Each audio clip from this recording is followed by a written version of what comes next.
So, in last lecture, we understand the definition of surface tension. So, in that lecture, we'll understand the pressure inside the liquid droplet, soap bubble, and so this is for liquid jet. Okay, so in last lecture, we understand that the the droplet are always spherical because the spherical have the minimum area.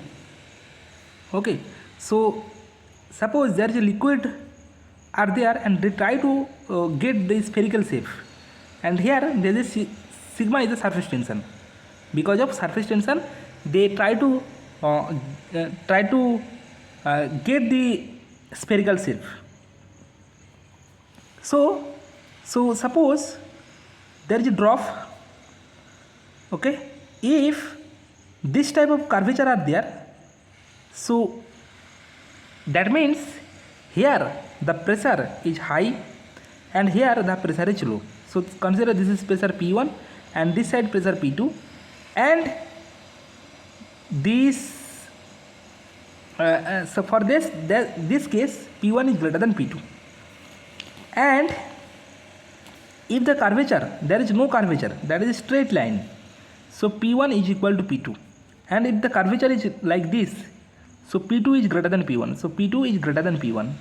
Okay, so let's try to understand for liquid droplet.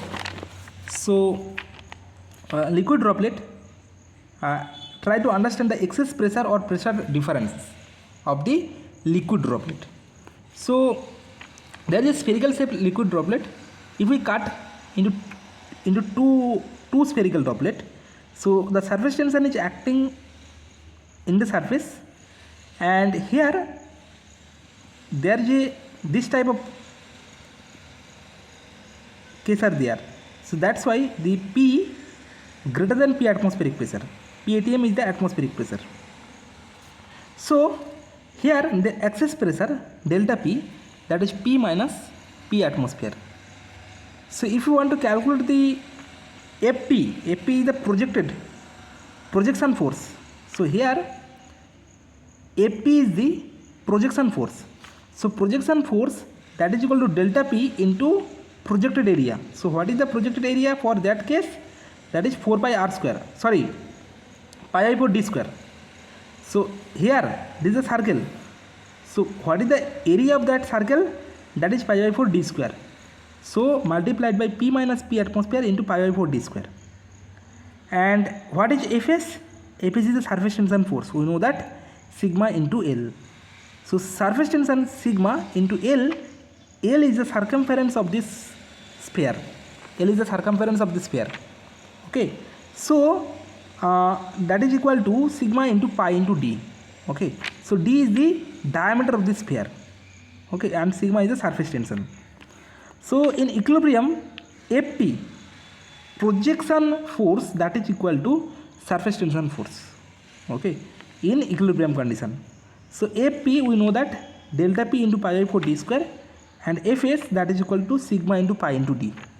So from here you can get delta P, that is equal to 4 sigma by d. So for liquid droplet, the delta P, that is equal to 4 sigma by d. So this formula is very important for GATE, AC, SSC, JEE, ISRO, DRDO, BARC and other competitive exam. Very important formula. So if you want to calculate the absolute pressure, that is P atmospheric pressure plus this is the gauge pressure. Okay, so P ATM plus 4 sigma by d, this is the gauge pressure. Okay, so try to remember this formula, 4 sigma by d. Okay, delta P, that is equal to 4 sigma by d. Okay, now we will understand for soap bubble.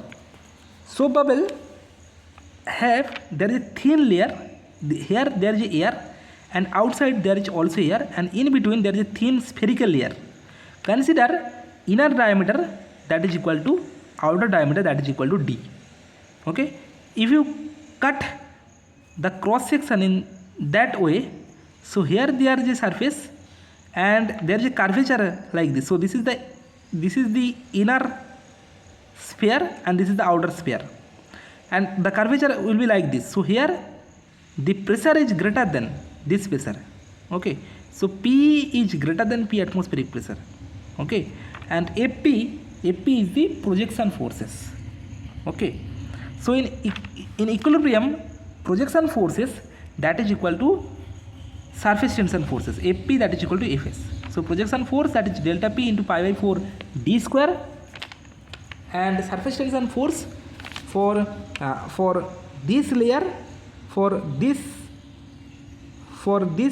layer, that is sigma into pi into d, and for this outside layer, that is sigma into pi into d. So from here, delta P that is equal to 8 sigma by d. So this is very, very important formula. Now for liquid jet, so there is a nozzle and the fluid is coming, the liquid is coming in that way.